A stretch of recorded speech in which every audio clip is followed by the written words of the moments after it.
Hello friends! Nandito naman ako sa aking bagong alkansiya. So ito naman ay dati perfume. Ito ay ibang klaseng perfume para sa loob ng aroma, para sa loob ng bahay mo. Tapos, mahilig talaga ako mangulik ng mga ganitong klaseng perfume na mga kulay na pula. Tapos yung design niya, crush ko talaga yung mga ganitong klaseng binibili ng mga pang-aroma sa loob ng bahay. So, ito ay perfume para sa loob ng bahay.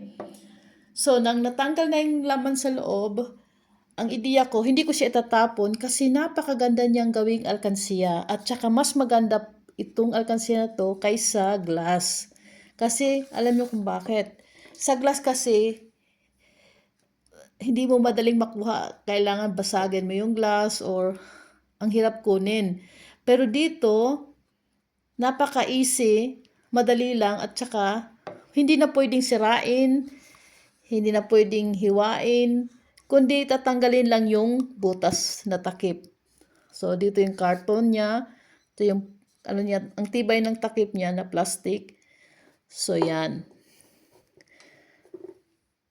Basta kapag ang gamit ay pwede pang gamitin, ay huwag natin itapon.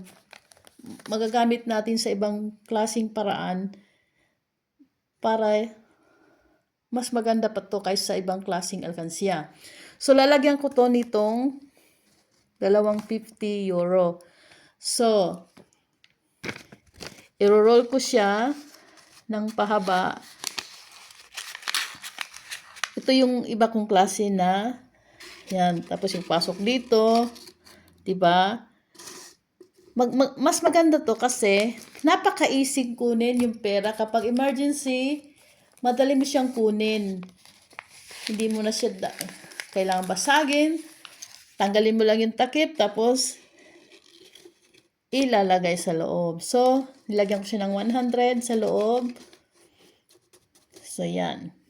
Tapos, satakipan siya nito. So, easy. At saka, napaka madali.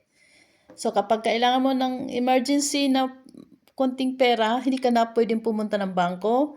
Punta ka na lang sa alkansiya mo. At saka, tanggalin mo lang yung takip, tapos kunin mo yung laman sa loob.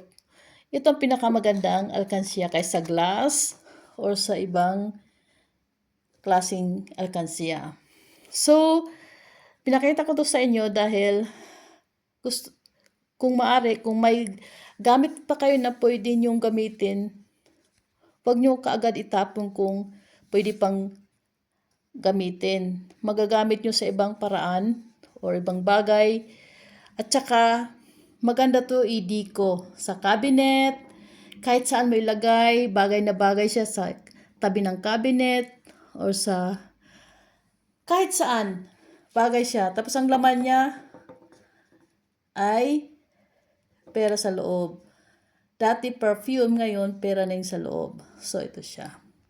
So gawa din kayo nito na aking alkansiya na ginawa.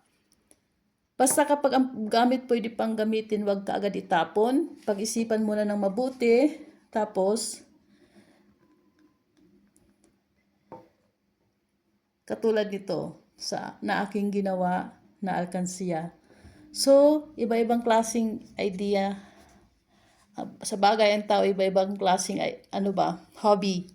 Ito yung mga hobby ko na kung pwede pang gamitin, ang bagay, hindi ko kaagad tinatapon.